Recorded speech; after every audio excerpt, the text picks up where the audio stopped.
Bem, na aula de hoje nós vamos falar um pouquinho mais sobre algoritmos, vamos dar mais alguns exemplos e começar a ver também quais são os três principais tipos de algoritmos que existem. Então, só para dar uma revisão, só para refrescar a memória, o algoritmo ele é uma sequência lógica para resolver problemas ou realizar tarefas. Um exemplo prático do nosso dia a dia, onde nós usamos o algoritmo, é uma receita culinária. Quando você quer fazer um bolo, você vai fazer uma torta, qualquer tipo de receita onde você tem de seguir uma certa sequência lógica, é um algoritmo. Então, a receita culinária é um algoritmo. Um outro exemplo de algoritmo que nós entramos em contato no dia a dia seria a rota de um caminho ou um mapa, né, para você chegar até um lugar. Por exemplo, para você chegar na minha casa, você anda 200 metros, vira uma rua para a direita, depois conta duas, a terceira para a esquerda, vira, a quarta casa é a minha casa. Então, essa rota exige uma sequência lógica para que você chegue na minha casa, para que você resolva um problema de achar a minha casa, né? E também pode-se dizer que é um tipo de algoritmo. Método para construção de algoritmos. Nós temos um método, quando nós vamos construir um algoritmo, que é composto por 6 passos. O primeiro passo, para mim compreender, para eu criar um algoritmo, é eu compreender o problema. Eu tenho que entender qual é o problema que está em questão, senão eu não vou conseguir fazer absolutamente nada. Se eu não entendo qual é o problema, ou se eu não entendo o que eu quero fazer, eu não vou conseguir, né, não tenho nem por onde começar. Então, o primeiro passo é compreender completamente o problema. O segundo passo são definir os dados de entrada, ou seja, quais são os dados que vão ser recebidos para que o problema comece a ser resolvido. Terceiro passo é definir o processamento, ou seja, quais são os cálculos e as ações que serão feitas com as informações das entradas. Quarto, definir quais são os dados da saída, ou seja, depois que eu fizer todo o cálculo, todo o processamento, qual vai ser a informação que vai ser a saída, qual vai ser o resultado. O quinto passo é eu finalmente, depois que eu compreender o problema, definir quais são as informações de entrada, qual é o processamento que vai ser feito e como o resultado vai ser mostrado, eu construir o algoritmo usando um dos tipos de algoritmos, que, como eu já falei para vocês, são 3 tipos de algoritmos. Nós vamos ver isso mais em detalhes. Então, eu construo o algoritmo depois que eu definir essas informações e depois, com o algoritmo pronto, entra o 6º passo, que é testar o algoritmo, né? Que seriam aí o teste de mesa e as simulações, e tudo isso a gente vai ver melhor depois. Então, para eu construir um algoritmo, eu tenho que seguir esses 6 passos para que eu possa fazer um algoritmo que funcione, um algoritmo que seja funcional. Então, um exemplo que nós colocamos aqui embaixo é de um problema que eu quero resolver e para isso eu quero construir um algoritmo. Calcular a média de 3 notas de um aluno e informar se o mesmo está aprovado ou reprovado. Então, aqui nós temos uma situação onde nós temos aí um aluno que tem 3 notas, eu tenho de tirar a média dessas notas e dizer, né, se o aluno está aprovado ou reprovado. Então, primeira coisa, eu compreendi completamente o problema, eu entendi o que é para ser feito. Se eu não entendi o problema, eu não vou passar adiante. Então, a primeira coisa é entender o problema. Então, eu tenho um aluno que tem 3 notas, eu preciso tirar a média dessas notas e, a partir desse resultado, eu vou informar se o aluno foi aprovado ou se ele foi reprovado. A partir do momento que eu entendi completamente o problema, aí nós vamos para o passo 2, que é definir os dados de entrada, depois processamento e, por fim, o passo 4 saída. Então, vamos ver como é que fica o nosso algoritmo a partir desses 3 pontos de vista, da entrada, do processamento e da saída. Quais são as informações de entrada? Quais são as informações que eu preciso receber para poder começar a fazer esse algoritmo?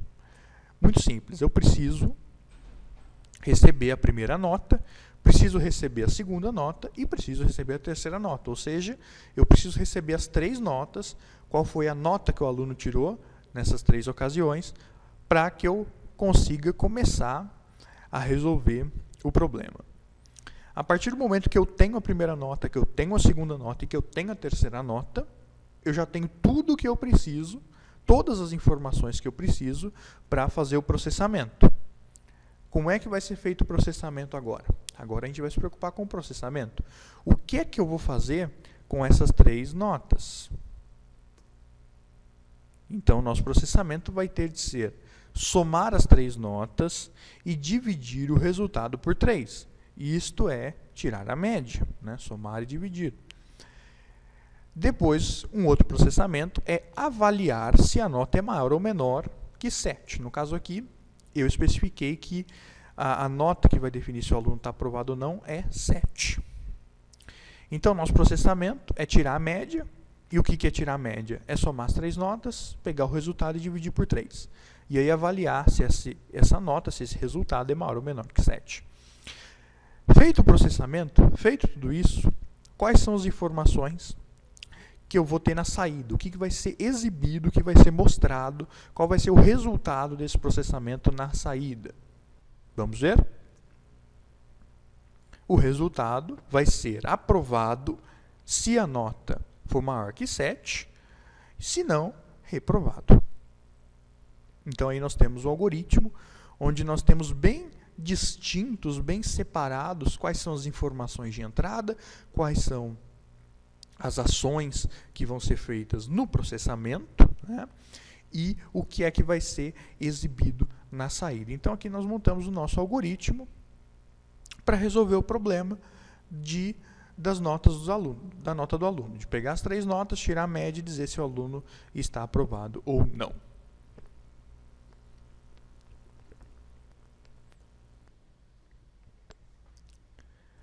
Bom, vários algoritmos, para resolver qualquer problema ou para realizar qualquer tarefa, eles podem ter o mesmo resultado, né? Então, eu posso fazer um algoritmo diferente do seu e os dois darem o mesmo resultado.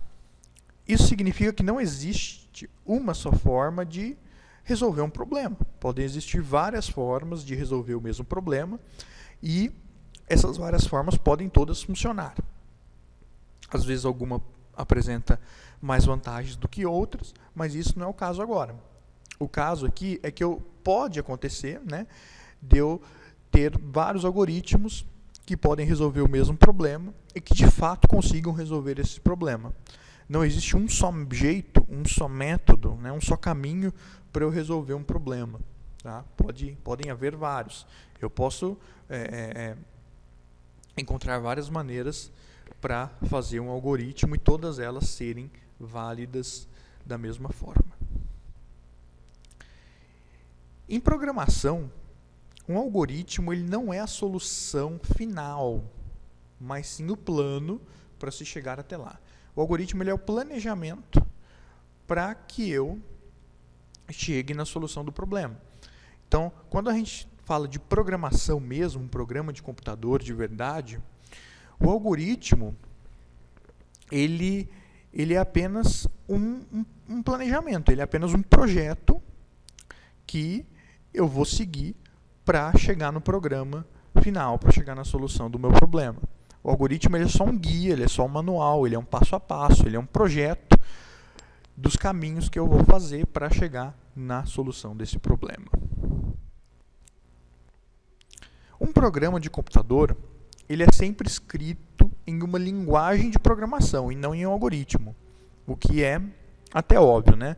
Quando eu vou fazer um programa de computador, eu utilizo uma linguagem de programação específica, eu não uso o algoritmo. O algoritmo, como nós vimos logo anteriormente, ele é só um plano para chegar na solução, né? Eu vou implementar essa solução usando uma linguagem de programação.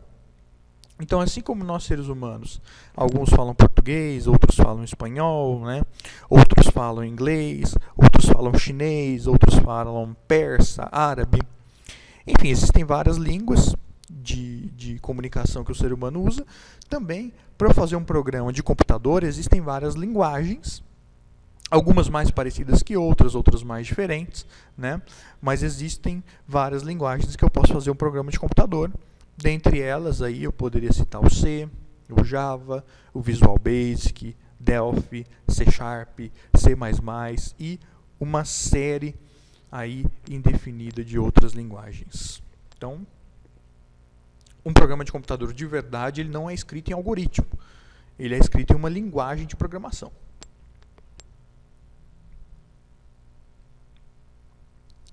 Agora, olha só que interessante. O mesmo algoritmo que eu fiz para resolver um problema, ele serve para qualquer linguagem de programação. Então, aquele algoritmo que nós fizemos agora há pouco, de pegar as 3 notas do aluno, tirar a média e dizer se ele está aprovado ou não, aquele mesmo algoritmo ele vai servir para qualquer linguagem de programação.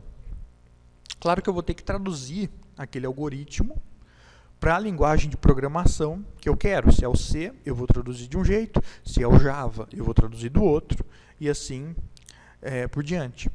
Mas o mesmo algoritmo, aquele algoritmo que nós montamos naquela tela, ele serve para ser utilizado em qualquer linguagem de programação. Qualquer programador, seja ele de Java, seja ele de C Sharp, seja ele de Visual Basic, de Delphi, qualquer programador que pegar aquele algoritmo que nós montamos, ler aquele algoritmo, ele vai conseguir entender qual é o problema que nós estamos tratando, que nós queremos solucionar, e já vai servir de base para que ele possa resolver esse problema na linguagem de programação que ele conhece. Então, o mesmo algoritmo ele pode servir para qualquer linguagem de programação. E isso é o interessante do algoritmo. Você faz o algoritmo e depois, na hora de você traduzir ele para alguma linguagem de programação, você já está com a lógica toda pronta, né? O algoritmo já está pronto, a lógica já está pronta, o que tem que ser feito já está determinado e eu vou só me preocupar em traduzir para aquela linguagem de programação, sabendo, já tranquilo, que a lógica está pronta, a lógica está correta, né? Então é isso aí. Todo programa de computador, ele é um algoritmo escrito em uma linguagem de programação. Então nós temos aí essa visualização, onde o algoritmo mais a linguagem de programação é igual a um programa de computador.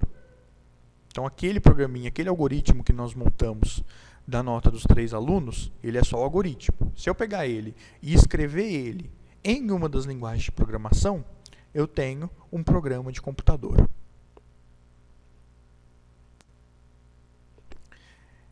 Existem 3 tipos de algoritmos, que são descrição narrativa, diagrama de blocos, ou fluxograma, e pseudocódigo. A descrição narrativa é o mais simples de todos, e é o menos usado, porque ele é o português comum. É você falar o português do seu dia a dia para fazer um algoritmo, né? Para fazer uma receita de um bolo, para dar um mapa de um caminho, né? Ou para tirar a média de notas de um aluno, como nós fizemos anteriormente. Nós usamos o português comum, sem muitas regras, né? Com as palavras comuns que nós usamos no dia a dia. Existem outros 2 tipos de algoritmos que são mais usados do que a descrição narrativa, que é o diagrama de blocos, que utiliza símbolos gráficos, desenhos específicos para resolver esse problema.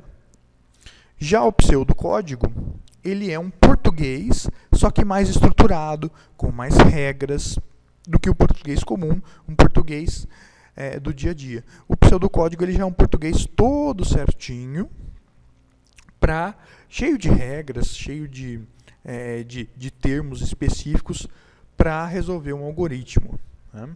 E vocês podem ver que nós temos aqui uma setinha de cima para baixo, indicando que Quanto mais para baixo, mais próximo nós estamos de uma linguagem de programação de verdade, né? A descrição narrativa ela é muito longe, porque ela usa o português comum, com as nossas palavras, né, os nossos termos, as nossas gírias. Depois nós já temos o diagrama de blocos, que usa símbolos gráficos, e ele já é algo mais sofisticado, mais próximo de uma programação de verdade. E o pseudocódigo, que já é um português com regras, com estrutura específica, já está muito mais próximo da programação de verdade, de uma linguagem de programação. Nas próximas aulas, nós vamos detalhar melhor esses 3 tipos de algoritmos para vocês entenderem. Bom, essa foi a videoaula número 3 do nosso curso de Lógica de Programação do site gvensino.com.br.